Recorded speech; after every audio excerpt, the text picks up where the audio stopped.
Don't buy a home right now because home prices will be coming down. That's what the data is saying, that is potentially right around the corner. You're going to want to watch this entire video so you have an understanding of what's going on with the data in the Utah housing market. You know this is a no BS YouTube channel, so let's get to it. Right here, if we take a look at this blue purple line, look how many more actives we have right now at the end of March compared to the last year's orange line. Right here, you take a look at that discrepancy is only increasing between last year and this year to start the year. We're almost 3 months in, just another week to go. And you're seeing that discrepancy increasing month after month. So what's the number one thing that you need in order for home prices to be coming down? Number one thing is inventory needs to increase. Well, we do definitely have the inventory increasing. Now, I want to show you guys what happened in 2022, and I want to compare some stuff that's going on right now to 2022, and then you be the judge with what's happening and what you think will happen. So I'm going to pull this up right here. And if we take a look at this Excel sheet, we peaked in May of 2022 at $600,000, 9 consecutive months of price drops, all the way down to $510,000 by January of 2023. Now, is that going to be a possibility here? Well, let's analyze the information and see what could be coming around the corner. Now, if we go to the next chart over here, we see that the number of listings entered is increasing year over year. It's actually the highest that we go back here to 2021. So to start the year in January and February, we have more listings hitting the market than we did any of the previous past years, going all the way back to 2021 when the housing market started going bananas, and that's when home prices started exploding January of 2021. Well, we see that we have much more inventory hitting the market. So this is the number of listings entered. So new homes that are hitting the market, that's much higher.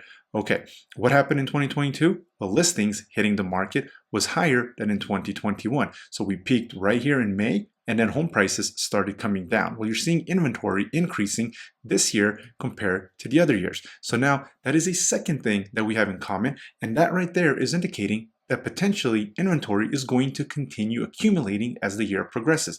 And if inventory accumulates more and more and more, that puts more pressure on the seller. The seller has more competition, the buyer has more choices, the buyer has less competition, and the market starts favoring the buyer. That's how we're transitioning to a buyer's market. Now, right now, this spring season, I've been saying this since last year, we are seeing a seller's market barely. Nothing that we saw last year. Listings aren't getting as many showings. There aren't as many multiple offers on the entry-level homes, even the remodeled ones. Things have definitely slowed down because buyers have many more options, and that's spring. And Memorial Day weekend is when everything flips. And if we go back over here and we analyze May of 2022, that's what happened. In May, the housing market started flipping.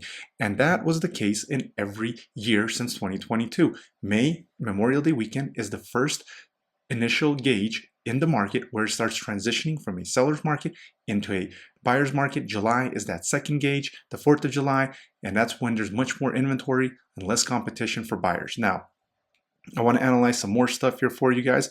I'm going to pull this up.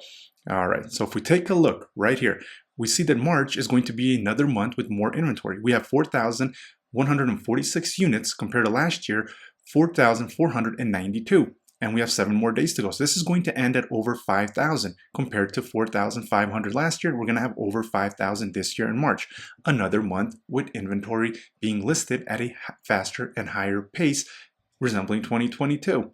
Now, when we take a look at these actives, look how many more actives we have here compared to the previous years.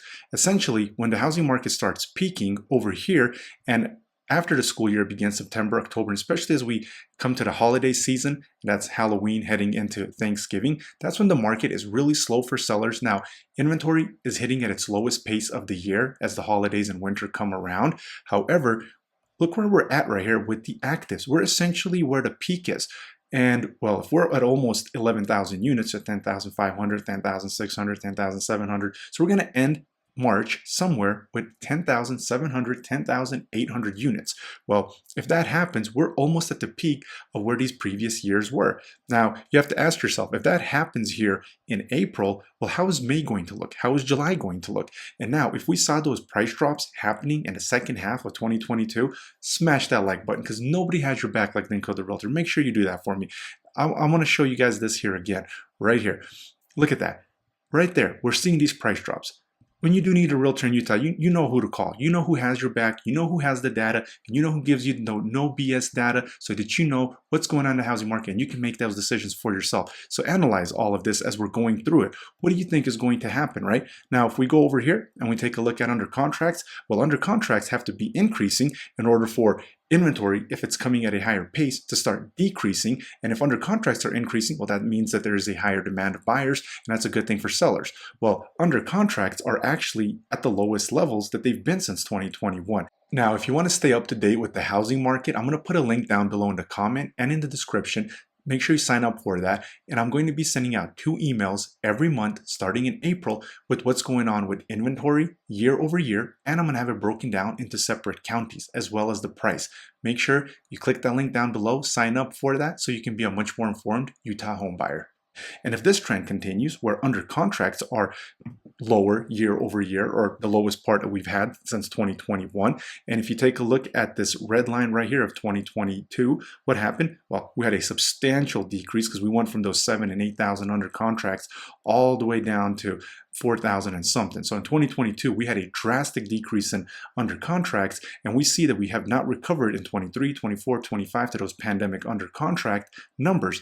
But if you take a look at 2025, if these under contracts keep coming down, inventory is elevated, we're going to have more inventory than we've ever had here at the end of the year once September and October come around. That's usually when the market's been peaking here since 2022, is either in September or October. Last year, it peaked at the end of September. The previous few years, it peaked in somewhere in the middle of October. Now, that means we have a bunch of more months to go with inventory increasing. So you just got to ask yourself, what do you think is going to happen? And is it going to become a stronger buyer's market? Put down in the comments if you think we're going to be transitioning to a buyer's market. And keep in mind that those price drops that happened in 2022 happened with the unemployment rate historically low at 3.5, 3.6, 3.7%. Right now, we are at 4+% depending on the month, right? And we've been as high as 4.3%. And we saw 15% of price drop, or 15% price drops on the median home across the board on the Wasatch Front. Now, we might not see 15%, but we don't have to see 15%. What if we see another 5 or 10%, right? And we're not going to hit those peaks either. So there is a chance that you could be potentially picking up a house somewhere where we were at in that second half or the end of the year in 2022, when the median price all of a sudden was 535, 527, 520, maybe 510. Now there's talks of the recession again. If the recession talks do escalate, if the recession does come, I mean, that's what brought the prices down here. And now if we actually do see the recession, or the recession fears resume again, I mean, that's going to definitely play a factor. So comment down below if you think that it's going to be a good buyer's market here in the second half. And remember, smash that like button, subscribe. That way you're notified when new videos drop. And Denko the Realtor always has your back.